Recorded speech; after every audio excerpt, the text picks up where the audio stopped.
than 98% of Bangladeshis are regarded as having Bangla as their first language. But here again, there's a lot of theoretical issues about what constitutes a language, where language versus dialect. I mean, these are very old debates. I don't want to get into all that. But the fact is there are many variants of Bangla, and I think Professor Dasgupta already touched upon the issues of whether Chittagonian and Sylheti dialects, those are they actually distinct enough to be considered languages in their own right? I mean, there are issues like that. So, I mean, there you are. So it really depends on whether you think of Bangladesh as a largely monolingual country, if you just disregard so-called dialectical variation. From the point of linguists or social linguists, I mean, this is quite diverse, but sometimes in that hegemonic notion of Bangla, Bengali identity and all that, we often forget that diversity, especially if you also take into account the fact that many people are barely literate. They don't have functional literacy.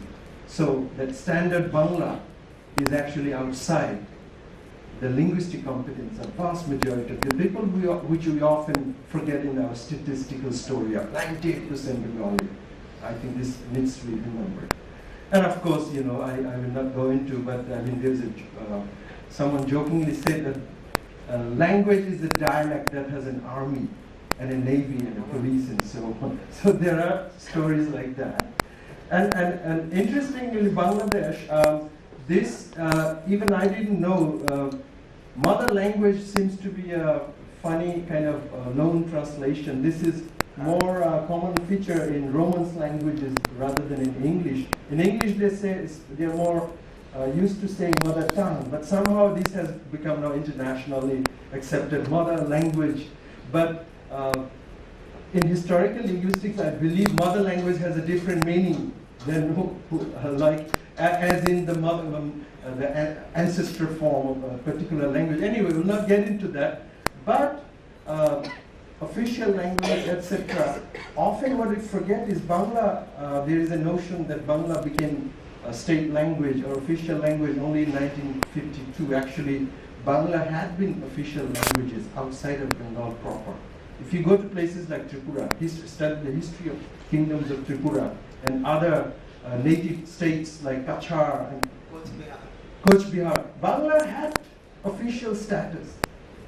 You will find coins issued. So the Bengali hegemonic nationalist narrative often forgets all that and only focuses on anyway, that's a different story. But apart from all that issue, I think because of so much emotional investment, the nationalist reading of history and everything, notions about mother language, etc., are very, very complex in Bangladesh. And there are issues of written and spoken language, and predominantly people think of language as something written. So often, like growing up as a Tripura, do you have your own language? What people mean is like, do you have a language with a script? Is it a written language and all that?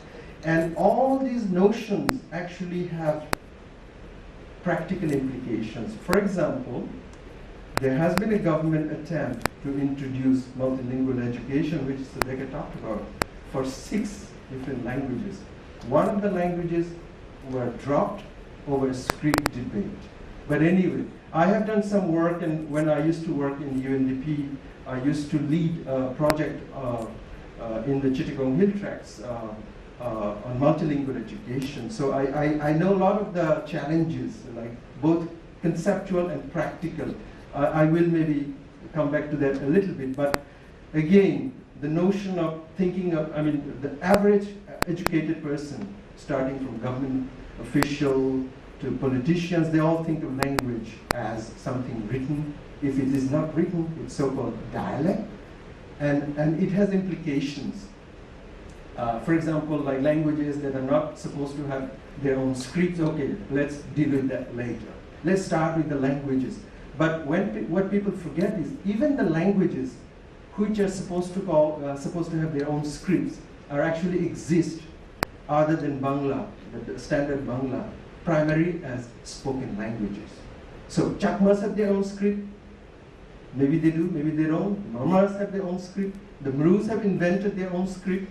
There is even a story, like most ethnic groups have stories. They have their script, but it was eaten up by the goat or the cow, etc., etc. Very interesting. But the thing is, even Chakma language exists primarily as a spoken language. Yeah, so that actually the intention was learn mother tongue. So, I mean, it's very different from learning in mother tongue, and it is definitely not what people understand to be multilingual education. There is no official directive, no guidelines as to how to carry out multilingual education. Perhaps these are the areas where International Mother Language Institute could come up with the kind of a comprehensive and clear, very clear articulation of what needs to be happen at the policy level.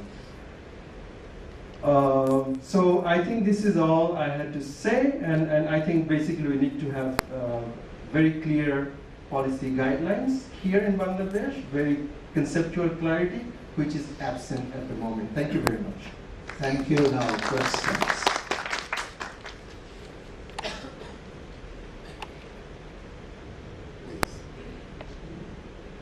Yes, I just a quick question. You focus very much on the role of script.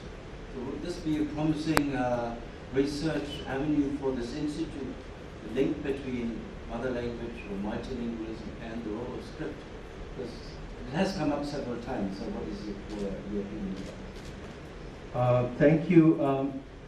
Yes, but the problem is, I think the role would be in the sense that most of the indigenous communities, they use their language as basically spoken languages. Now the problem becomes complicated if you want to convert these into written languages in order to teach the children multilingual education. And those communities, these are like NGO-driven, donor-driven projects, so only very poor kids have the burden of having to learn scripts which others don't bother about. My child, for example, or the child of the Chakma chief and so on, they don't have to bother about Chakma script, Tripura script, whatever. So why do the poor, and the poor communities always ask, this is a very complicated question that I can barely ask, but yes, perhaps I mean, personally, I have tried to do some work to argue that perhaps we need to think, not necessarily to convert these languages as written languages to be used in the classroom, but simply to use them as a medium of oral communication. At the least, that can be done, and that seems to be one easy. You don't necessarily have to transform a language in a written form, which has to be a society-wide initiative. Otherwise, it is just left to a few communities, very impoverished. It is unfair to expect them to bear the burden. But yes, I think there are research to be done. One more thing I forget to mention is, sorry, sir. Interestingly, in Bangladesh, there is actually an official directive which says that so-called dialects must not be used in the classroom. And then if you think about the problem of a Chakma child who doesn't understand Bangla and a Chittagonian child who doesn't understand standard Bangla, it is practically, so there are also areas to be looked at, like why you prohibit the use of so-called dialects of Bangla. And you know, if you don't speak proper Bangla, you are stigmatized, you don't have low social status, and I think that needs to be addressed as well.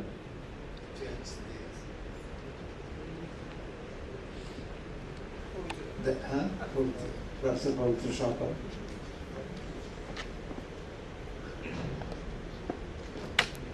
have two questions. I don't think many people will agree with your proposal that a language shouldn't be written. That may lead to problems. That I can understand, that I can appreciate. But there are also problems with indigenous scripts, you know. The people who devise these scripts, they have no knowledge. There is a science of scripting. There is a science of devising an alphabet. I mean, it's called graphemics. And they have no knowledge of graphemics. out of nothing they devised a script, for example, the Alchiki script in Santali. And I found that that is, I mean, I shouldn't say that in public probably, but this is public. This is most unscientific script that takes so much time in writing. But they have devised, they have a computer font in that. Now that's comparatively easy. But I think, once again, I am pleading for the linguists, that linguists should be consulted before devising a script, which will be the most convenient script to write. Because I have been in Tripura, and I had to decide on what role Kakbara should be given in that script. But I had a lot of problem with this script issue, because there was a very passionate claim for the Roman, and Bengali was also supported. And I thought that both the scripts were not quite adequate for Kakbara. And Kakbara has its own system, so maybe a different script should be devised for it. But, I mean, passions rode high about the script there. So that is yet undecided. Some people are using Roman, some people are using Bengali. And this is a very critical and knotty issue. So I don't know. Still, there is need for writing down a language, for scripting a language, so that that can be somewhat stabilized. So lends to stability. Thank you very much. Thank you. I think I agree with you, and I think on the script issue, I'm not saying that it should not be written at all, but it is up to the language community to decide on that. What I'm against is that projects trying to think that it is a very easy exercise, which it is not. And we have had situations, in fact, practically when I worked for UNDP, teachers don't know the script they're supposed to be helping. And this became a ridiculous, I think, waste of resources, and especially everybody's time and so on. On this, in case of Santali, actually they have to now deal with 6 scripts, because depending on which state, etc., and even Cockburg, and I think there also, I personally experienced, I tried to do some research on the Cockburg situation. It turns out even Bengali scholars are biased. They think that if these are all political issues, nothing to do with linguistics. Sorry, you understand it very well. So I think these are issues that need to be, that can only be resolved politically. And here I think we don't want to get into that, but linguists can only perhaps make some case for, but even linguists I have found can be biased, unfortunately. That's true. Once again, I have another question. You touched upon that point. Is there any typology of multilingualism? I mean, Bangladesh has one kind of multilingualism. It cannot be compared with that of Switzerland or that of India. So, I mean, we have to work out some, solutions according to the kind of multilingualism that prevails in the country. I mean, the pressure of one single language, that is here in Bangladesh. In India, there are, say, 24 languages which vie with each other for supremacy or something like that. In Switzerland, it's changing, as I have heard. So, different kind of multilingualisms should lead us to different kind of problem solution. There should be a typology of multilingualism. You are here, you can work on that. English should work on that, I should say. Thank you. I just wanted to add Vietnam and Indonesia, 2 cases where script has been changed, actually by the colonizers almost, and they stuck to it. In the case of Vietnam East, it was an anti-Chinese movement. So they got rid of Chinese, and it didn't change anything about the major language, Vietnamese. In World War, Dr. Soprano took over, declared independence, and what he did, he took up Bhasha Malaysia, Bhasha Malaya, which was the language of the archipelago, changed the name to Bhasha Indonesia, changed its script from Arabic to Roman and made it the state language of Indonesia, and all the Indonesian islands, more than 2,000, accepted the Bahasa Malaysia, Bahasa Malaya as a Bahasa Indonesia with Roman script, giving up the Arabic script. And when Malaya became independent in 1955, they kept the Roman script. They kept the Arabic, the English as the official language.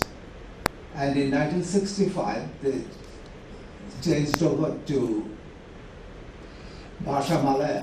Then they found that they have to go to Indonesia to learn Bahasa Malaya and how to use it as an official language. So they formed a joint language commission, and they meet regularly, and Malayans had to learn Bahasa Malaya from the Indonesians. This I came to know when I was attending a sociolinguistic summer school at the East-West Center, Hawaii. There I found that the members from Indonesian and Malaysian tribes are very friendly. I asked them, how come that you are so friendly? Then they told me the story of this Bahasa Malaya, how it became Bahasa Indonesia, and how Malayans had to go to Indonesia to learn their own language. This is a very interesting story. Though it is not like the Santals that first they started writing in Bangla script, then Roman script, then they evolved their own script. Now they have 3 scripts. I don't know which one is predominant. I'll just end by just sharing. Oh, sorry. Yeah, it's just because I had not understood that you didn't think that we should have written forms of language. My understanding of what you said was that we shouldn't wait to educate children in their mother language, that the linguists, the politicians, and everybody else decides what the script should be. And I would like to hear a bit more about that. I find that idea very interesting, because I think often linguists and etc. think that a language is not a language until it is written down. But I agree with you. We don't have to wait for the language to be written down to use the language as a medium of instruction. Yes. Maybe I should share a bit of personal story, which is not very, it's not something nice, but before that I'll just say once again, in the Constitution, there is mention of only one language. There is one line, the state language is Bangla, period. It doesn't say whether other languages exist. This you compare with, there is something called state religion now, unfortunately. The military rulers use religion to legitimize their illegitimate rule. But anyhow, that's a different story. But there it says the state religion is Islam, but people practicing other religion will have full freedom, etc. But in terms of language, it doesn't say the state language is Bangla, but people who are not fluent in standard Bangla, people who don't speak Bangla will be given state. There is nothing. The Article 23 that Sadeka pointed out, it does not only not talk about rights to resources, it also only talks about culture. And you'll notice if you really, we noticed this thing, it's only singular. The culture and tradition of tribes, minor races, whatever you make of those terminology, minor race, tribes, etc., ethnic sects. That's a different story. But culture and tradition, and no mention of language. So officially, Bangladesh does not recognize linguistic plurality. And it also shows in the way, like yesterday, I had some exchange in the Facebook. There was a friend who shared the story. His daughter, and this is not like, we're not talking about 2 decades ago, still now. In school, they had to fill up the blanks. Like, my mother language is, and this child wrote Kokborok, she was given 0. Another guy chips in, like he had an experience in cadet college, he's a Chakma speaker. They had to fill out a form like, my mother language, Chakma. No, the principal called him. What do you mean your mother language is Chakma? He had to erase it, use fluid, and say Bangla. So this is, we are still that's the reality, because partly it stems from official non-recognition. Also, the average educated persons, we're not talking about Professor Rafiqul Islam, but principals, school teachers, and they need to be oriented, educated explicitly to look. There are many languages, even so-called dialects. You must recognize the language backgrounds they come from. I come from a pretty privileged background among the indigenous community, but even I didn't have sufficient Bangla fluency. So when I went from my home school, which was monolingual, Tripura, to the government school in grade 3, the teacher asked me a question which I could not understand. It is not because I was stupid, it's simply because I did not have sufficient Bangla command. Then what did the teacher do to me? He made me stand up on the desk. Sorry, not for allowing any more questions now. Our last speaker of the session is Mr. Shafiqul Islam, and will be speaking on his experience with the Chakma teaching Chakma language. Mr. Shafiqul Islam. Ladies, gentlemen, and very respectful chair, other present on the dais. I would like to really express my thanks for the computer staff to the International Mother Language Institute and to the organizers of this conference, giving an opportunity to BRAC to share experience that we tested on the ground. Now, BRAC as an organization, most of you might be aware, is almost as old as the country itself, came into existence in 1972. Education has been one of the major areas within work in BRAC, and this work essentially refers to the basic education and not the BRAC University I will be really touching upon. Since mid of 1980s, we have been operating schools for the disadvantaged children and particularly for the girls across the country.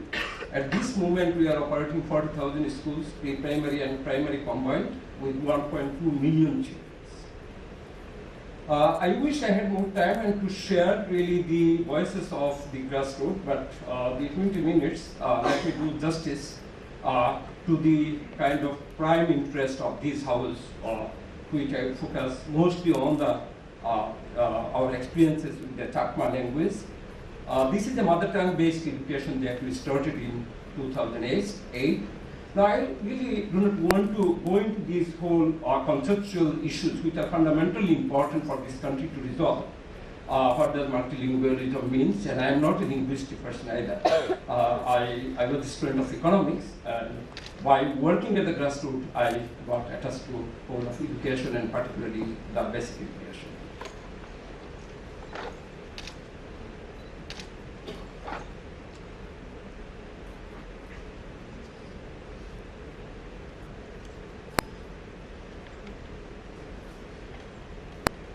I will not go through all my slides, touching really to the most relevant one. Now, before going to the Chakma language, just to give you an idea that BRAC is not the only organization which is working with the ethnic communities in these countries, and the kind of efforts directed to introduce their mother tongue in the school system. There are a number of other organizations which are working with, and we really are thankful to all of them for the efforts being made. Just to give you a kind of glimpse, I personally strongly feel that the beauty of Bangladesh is not is the diversity of Bangladesh, and it's a perception that we often kind of place it on the table. So these are some of the communities for which we operate schools, but of course, not all these schools are in their own mother tongue. There are two approaches.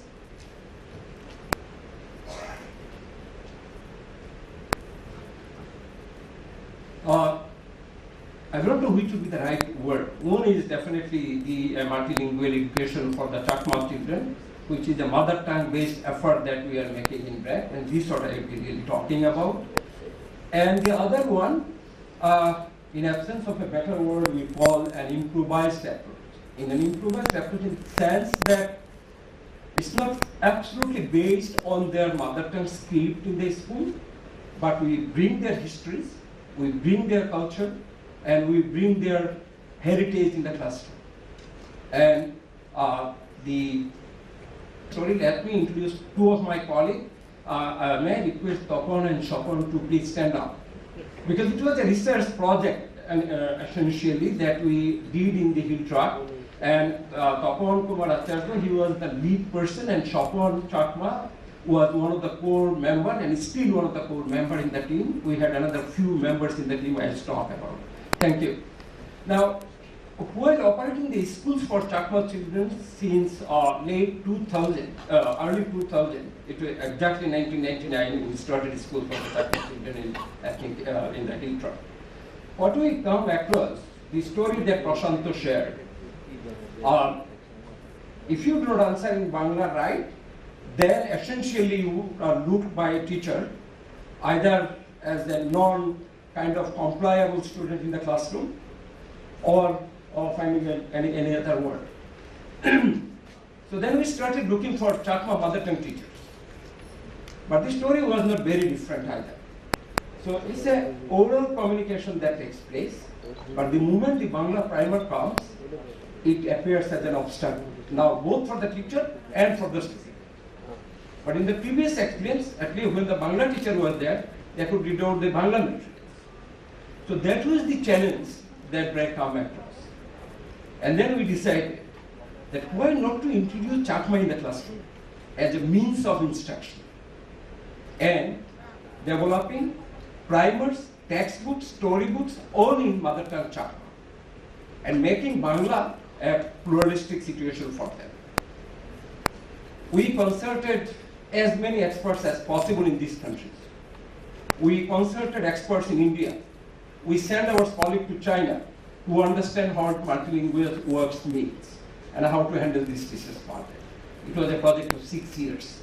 A PhD would be requiring really to give the full shape of it. I would be able just to have some snapshots. It was an interesting piece of work. And my feeling, also the feeling of my organization, it was a rewarding one. The challenges we come across is long story. So this is the one graph that I am presenting to you. The biggest challenge was that it was absolutely understood that we started in preschool, which is a 1-year program, in mother tongue Chakma. And all the materials are mother tongue Chakma. Then the parents came and they said, we do not want 100% mother tongue education for our children, because it will have socio-political implication and consequences on them. So it has to be bridged with the Bangladesh reality. And what is that Bangladesh reality? Bengali is a kind of majority spoken language, whether we call state language or how do you legally put it. English, although discussed by one word in the constitution, but a very prominent emerging language both in Bangladesh and Bhutan. So that was the biggest challenge to us, how to make really the progression of these 3 languages. And it was a kind of consensus that we start with 100%, this is the mother tongue, and gradually in grade 5, it will come down. It's an arbitrary. A research has to be done to look into the effect of it. It was also agreed that we start in grade 1 with a 20% Bengali, eventually improving to 75% level at grade 5. And English, again introduced in grade 1 at a percentage level and ended up somehow at the 20% level. No consensus. It was more or less a kind of arbitrary consensus that we could raise. What happened? Tabunda, do you have a few books just to give our August participants in this conference to share? Total 40 primers developed, grade preschool to up to grade 5. Language, the storybooks, workbooks, word books, and it's all together about 28-30 books we had to develop that it become kind of an actual reality for the teacher and the children in the classroom to happen. So these are some of the snapshots of the language. It is so wonderfully looks, and children in the classroom have a very different feeling when they have their books in their own mother tongue. I will be skipping these slides, but very interesting slides. I will send it to all of you if you are really interested. The kind of materials development process itself is a big research, starting from the need assessment up to the editing of material. And unfortunately, we did not have enough editors in this country. We had to bring people from Mizoram to edit the material stuff. And I am not very sure whether it stands really on the quality that it has to stand.